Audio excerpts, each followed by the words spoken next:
Now that the deed is done, could you leave the past behind and focus on the present and the future that awaits us? He pleaded. The princess looked at him with disdain and shook her head. Mr. Man, it's very easy for you to move on and accept this ill fate just because you are a beggar. And, of course, you found a royal house to leech on. I'm not like you. I am royalty, so don't expect me to accept this nonsense you call a marriage between us, she retorted. While the whole villagers went about gossiping and mocking the event, the king was elated and felt fulfilled that a curse has been erased from his family. But the princess remained unhappy. After the ceremony, the newlyweds were escorted to their new home within the palace grounds. The princess, still in a state of shock and sadness, retired to her chambers, leaving Rocco alone to contemplate his new reality. The next day, Rocco attempted to communicate with his wife, but the princess ignored him as though he was invisible. Understanding that their marital journey would not be easy, Rocco accepted his fate and resolved to do everything in his power to make it work. He gave his wife the space she needed and refrained from asking her for intimacy. Recognizing her hurt, Rocco aimed to help her heal, nurture love, and build their home. Despite the daunting challenges ahead, Rocco was committed to their marriage. Concerned, the queen sought a tangible reason for the impromptu wedding from the king. My king, now that the deed is done and your desire fulfilled, can you explain why you chose to give our only daughter to an unknown man, a beggar? She inquired, hoping for a heartfelt response. The king looked at her and shook his head as he replied, My queen, this is in the past. Your concern now should be how to encourage your daughter to accept her husband and build a happy home. He deflected. Unsatisfied, the queen pressed for a direct answer. Well, if you insist, the truth is I had no ulterior motive. I saved her from a curse and preserved our family legacy. I did not see that young man as a beggar like you all did. I saw in him a responsible character and integrity which I could not find in any of the men she brought home. I believe our daughter's future is safe with Rocco. All I did was for her good. So, learn to love and accept him as your son-in-law. The king explained, hoping to reassure her. As days passed, Rocco made concerted efforts to make the princess comfortable and happy. He showered her with love and attention, seeking to win her heart. However, the princess remained distant and cold, struggling to accept her fate. Whenever the king asked him how he was coping with his wife, Rocco would reply affirmatively, assuring that everything was fine, all to protect his wife's interest. The king and princess extended genuine love to Rocco, treating him like their blood. They understood the coldness the princess displayed towards her husband and used every opportunity to shower him with love and attention, integrating him warmly into their family, while the queen remained indifferent. Villagers continued to gossip and mock Rocco whenever he passed by the village. They would abuse him, call him a beggar and a gold digger. But Rocco remained stoic, unfazed by their judgments. Slowly, he embraced his fate, reflecting on the circumstances surrounding his life. Rocco was an intelligent, respectful, and loving man. He showed so much love and respect to his wife, even though she never reciprocated his love. He continued to portray a kind husband demeanor. Meanwhile, the princess refused to communicate with him or even have intimacy as couples, leaving Ropo feeling isolated and lonely. To get busy, Ropo began frequenting the king's chamber. They engaged in lively discussions, and Ropo often posed thought-provoking questions. One day, during such a conversation, Ropo asked the king a question that left him contemplating deeply. "Long live my king," Ropo began. "May I ask what it feels like to be a king or a leader? Have you ever regretted assuming this leadership role? Is it overwhelming?" The king sighed deeply before responding, imparting wisdom gained from his experience. "My son, to be a king or a leader is actually not to exercise power and authority, but to serve the people. This requires a whole lot of patience, sacrifices, and wisdom so as to have a peaceful reign. See, there's nothing good that doesn't have an implication to it. Though it feels great to be the king, but sometimes the leadership responsibilities can often weigh you down and might feel overwhelming. There are times I may want to do something, but when I remember my position and the responsibilities it holds, I would be restricted. There is no gain without some sacrifices." Ropo, acknowledging the king's insightful response, delved further. "I believe you didn't forcefully take up this throne. I believe the gods had chosen you to rule the people, but can you tell me why some people could do anything to forcefully enthrone themselves? Is it solely for power and authority, or what?" The king contemplated Ropo's question before responding with a somber tone. "Such individuals are consumed by a thirst for power, intoxicated by its allure. However, their reigns are often short-lived, marked by pain and suffering inflicted upon the people they govern. But why do the gods allow them to kill the innocent one and let them get enthroned forcefully, leaving the innocent to suffer?" "Well, son, that's a deeper question. I can't speak for the gods. They do as they please, and we can't question them. All we can do is pray for things to be in our favor, and that we not fall victim to such wickedness," the king replied. The king had noticed Ropo's behavior and questions during their discussions. He sensed that Ropo was different, although he was yet to understand how. Despite this, he continued to love him and engage with him, patiently waiting to uncover his true nature. 6 months into their marriage, the princess still had not accepted her fate or her husband. She maintained her distance, and they continued to live together as strangers. One day, Ropo decided to initiate a conversation with her. "My princess, I understand that things didn't go as you planned.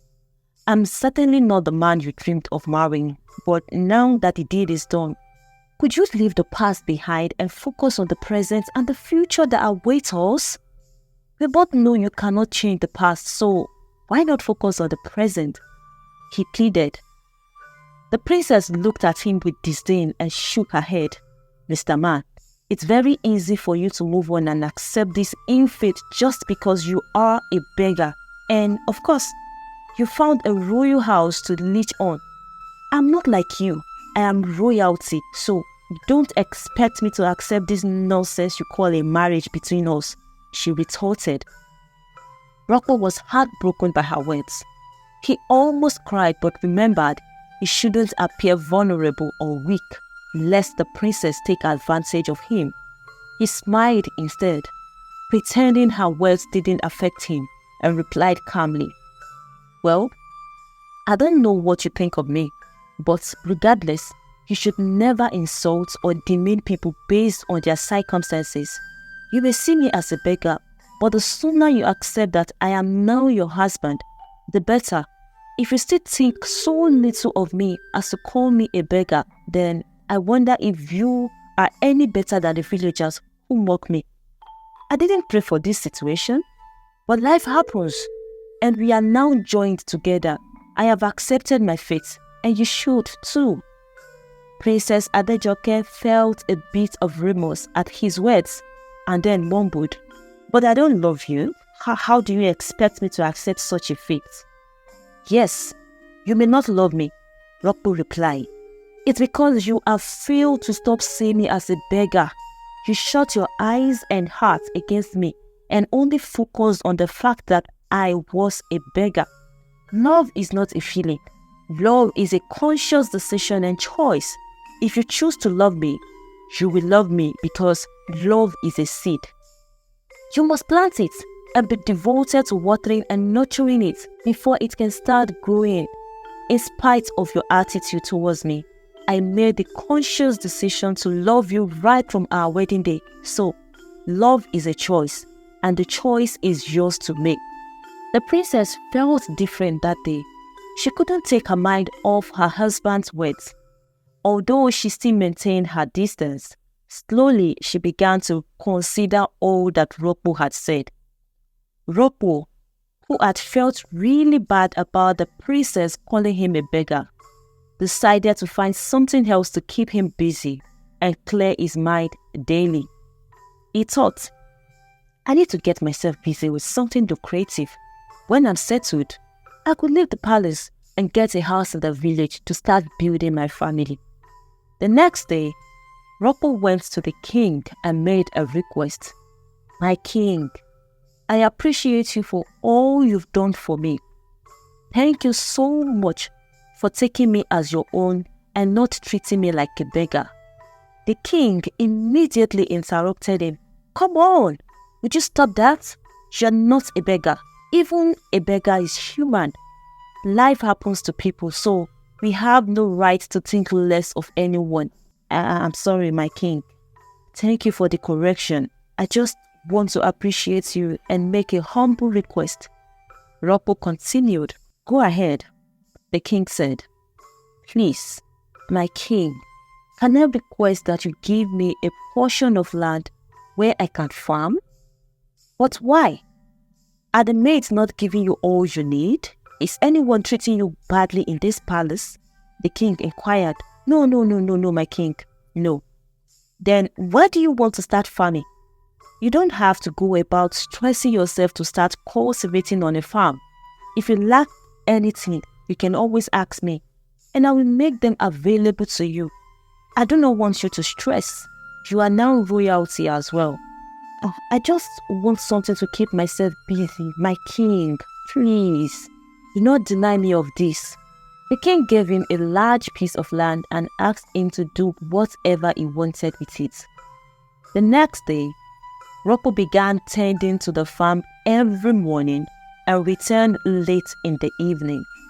He planted a wide variety of crops on the farm, and gradually, all the crops began to germinate bountifully. Rokpo found solace in his farm. Every time he returned home at night, he longed for the next morning to resume work again. If it were possible, he would have made the farm his home. But he knew the king wouldn't accept that. He had found joy and companionship with his crops. The princess realized her husband had found companionship with his farm. Since he started farming, Rokpo had less time to pay attention to her childish attitudes. The princess, who used to feel wanted and chased after by Rokpo, now began feeling neutral. And then she began feeling jealous. One day, she decided to secretly follow him to his farm to see what was giving him joy. On getting there, she saw how diligently her husband had worked. Seeing the colorful farm with bountiful crops, made the princess admire his hard work and efforts. She began to see him in a new light. She realized that he was not just a beggar, but a hard-working and loyal man. So, she continued following him to the farm almost every day, unknown to Rocco. The princess would hide in a corner not too far away from the farm and admire his hard work and strength. But Rocco was too busy and engrossed with his work to notice if anyone was watching him from a distance. The princess continued her new routine and slowly began to show interest in him. Rocco, on the other hand, realized there had been a little change in her and how she treated him. But he ensured to never be too forward or force himself on her. He gave her all the time she needed to grow in love without being desperate or forceful. A month later, some of the vegetables he planted on his farm had grown so well, while other crops were still growing. The news of his large and fruitful farm reached Akonde, the princess's first suitor. Akonde became angry. Who is that beggar that wants to take up my space in farming? I am the king of crops in this village, and no one will take that away from me, Akonde said, feeling threatened to his honor, and began to plot an attack on the farm. One evening, when Rocco had just left his farm and was on his way back home, the princess, who often left her hiding place 10 to 20 minutes after her husband, was preparing to leave when she heard some noise on the farm. She peeped to have a look, and to her greatest shock, she saw some men destroying the vegetables on the farm. She screamed out loud, "Ole! Ole! Thief! Thief!" The men heard her and fled for their lives, gripped by the fear of being recognized. When the princess observed they had all run away, she ran to the palace to report what she had seen to the king. Father, I saw some guys destroy Rocco's farm just now," she said, panting. "Did you recognize any of them?" the king asked. Yes, father. I recognize Tola." The king immediately ordered the arrest of Tola, a young man who often worked for Akonde. Tola was dragged into the palace by the guards for questioning. After much interrogation and torture, Tola, who initially denied, had no choice but to confess that they were sent by Akonde. The king immediately ordered the arrest of Akonde. When they brought him to the palace before the king, he felt ashamed of himself. "Oh, it's you again, Akonde?" the king remarked. "So, this is who you wanted me to approve as your husband, princess?" Imagine his heart of wickedness going as far as destroying someone else's labor, a very arrogant man. Akonde fell to his face, feeling embarrassed. The king gave him a stern warning. "Look here, arrogant man. If anything ever happens to any of the crops or even the weeds on that farm or any other person's farm in the village, you'll be paid dearly for it."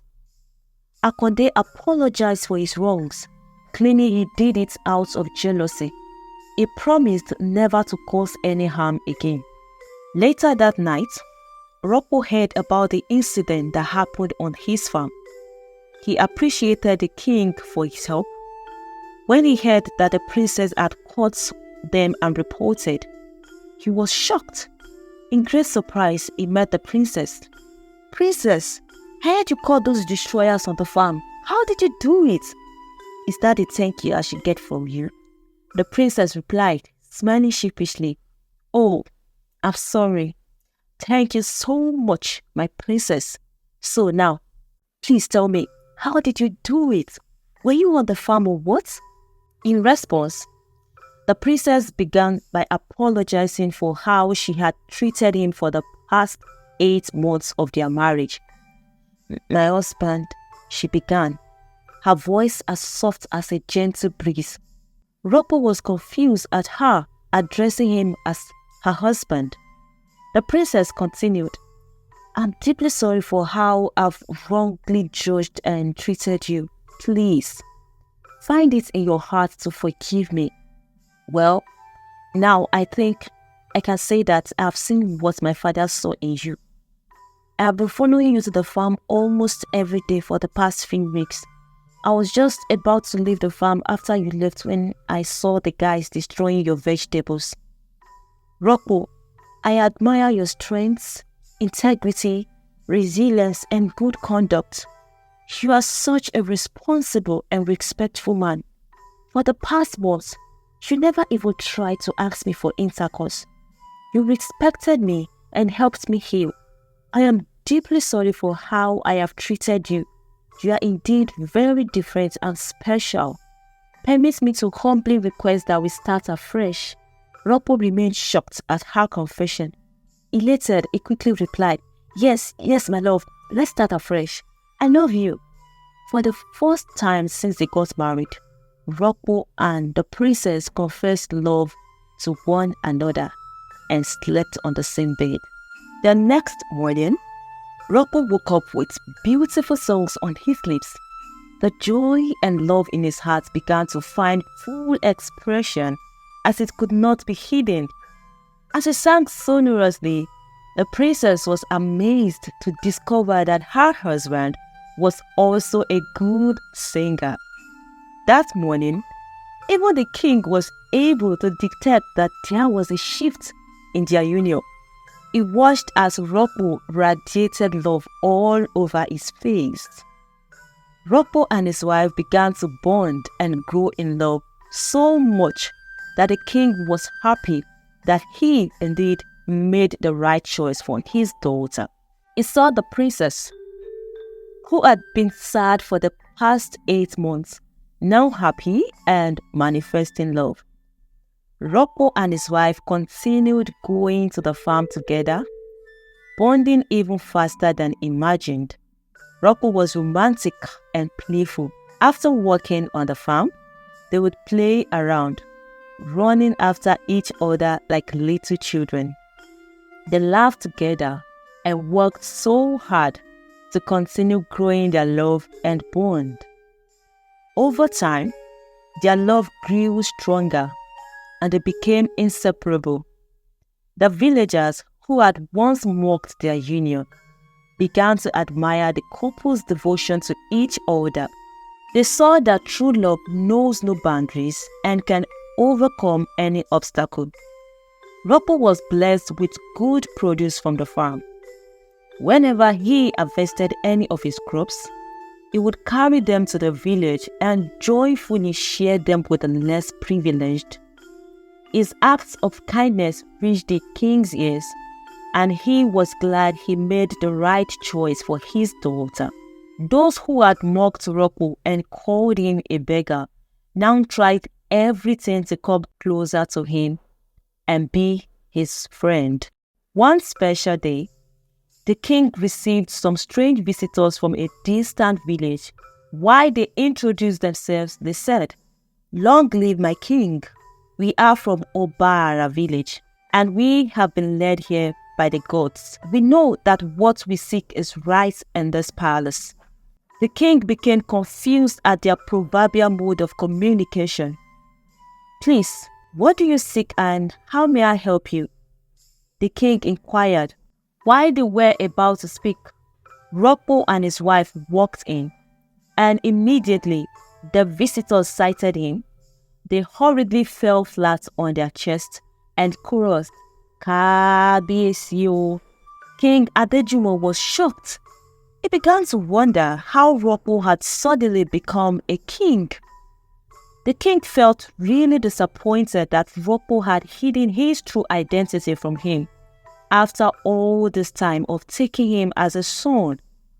Rocco, seeing the shock and disappointment on the king's face, decided to narrate his story. "Long may you live, my king. I know you are disappointed that I hid my true identity from you all this while. I am deeply sorry. Please, forgive me. I did it for a reason. My king, Ropo began, his voice steady but carrying the weight of past burdens. I am from Obara village. My father was the king of Obara, but unfortunately, he left this world untimely. I was at home one fateful night when my father's brother by the name Ojo came into the palace to see my father. According to him, he came for a peaceful talk. Uncle Ojo had been contending a throne with my father for over a decade. He wanted to forcefully take the throne and become king, but the gods had chosen my father, which made the traditional priest and the villagers crown him as the king of Obara. This greatly displeased Uncle Ojo. He tried several means to dethrone my father, but he was unsuccessful. He was popularly known as my father's rival and was distant from us because everyone feared a desperate man could do and undo. But that fateful day, Ropo continued, his words laden with sorrow. He came into the palace crying, looking so remorseful. He claimed that he wanted to have a peaceful reunion with my father, that he had missed his only brother and wanted a reunion. He said he had been stupid to let the throne bring disunity between them. He acted sober and remorseful, so my father gave him a welcoming hand. Immediately he apologized and they hugged. The next thing I saw right from the corner where I was peeping was that my father screamed out loud in pain, "Oh, danger!" He fell on the floor and gave up the ghost. I was shocked, and all I could do was scream, "Father!" Uncle Ojo heard my voice and ordered his boys to get me. That night, I ran for safety like my whole life depended on my legs. Fortunately, I was able to find refuge with a village traditional priest. Uncle Ojo and his boys still never gave up on me.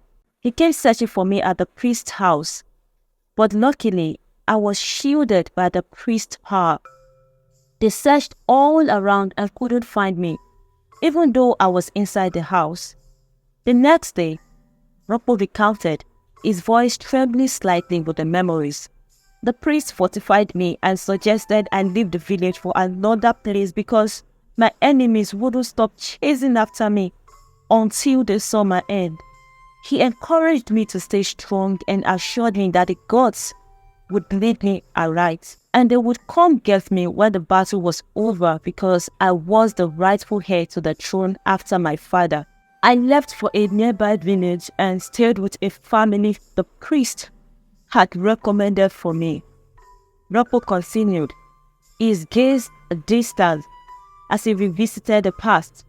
But I had only spent 3 days there when I received an urgent message to leave the village immediately, as my uncle had sent his boys to come eliminate me. I had no choice but to leave immediately. I wandered inside the bush for many days and nights, seeking refuge in a new village where no one would recognize or find me. That was how I located your village, my king.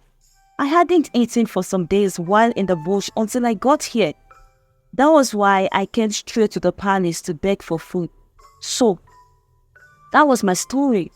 I had to hide my identity and even give a different name just to protect myself. My name is Adeleke and not Rocco. Pardon me for hiding my identity, my king. And thank you so much for your love and care. As Rocco concluded his narrative, the room fell into a heavy silence, each word hanging in the air, laden with the weight of his past struggles. His revelation left the king and the princess in deep shock. The king, full of understanding, was then able to decode the motive behind most of Ropo's questions whenever they discussed. He was deeply moved by Ropo's story and felt a sense of pride in having him as part of his family. The princess was surprised to hear all her husband had gone through, and she hugged him tightly, feeling a mix of admiration, respect, empathy, and love for him. So, I'm not just a beggar, as I was called, but a royal beggar. Rockwell added, his face now beaming with a radiant smile. They all laughed and rejoiced with him, their hearts lifted by the shared bond of understanding and acceptance. The next day, Rockwell, his wife, and the men journeyed back to Obara village. As they arrived, the villagers were astonished to see Rockwell, now known as Adeleke, return as a prince. They welcomed him with open arms, celebrating his return and acknowledging his rightful place as a heir to the throne. In awe, the queen approached her husband, King Adepoju, and said, "My king, you are indeed full of insight. We see far beyond the present. Thank you for securing our daughter's future, even when we were ignorantly against your decision." King Adepoju was thrilled that everyone finally saw the result of his initially condemned actions. The news of Rockwell's royalty spread across the village, and everyone rejoiced, commending the king for his foresight and wisdom. In the end, Rockwell and Princess Adejoke proved that love can indeed conquer all, even the most unlikely of circumstances. They lived happily ever after, a testament to the power of love and acceptance. I hope you enjoyed this story as much as we enjoy making it for you. It takes a lot of time and energy to create videos. Please like, comment, share, and subscribe to encourage us to do more. Thank you so much for watching. Kindly watch out for this upcoming video.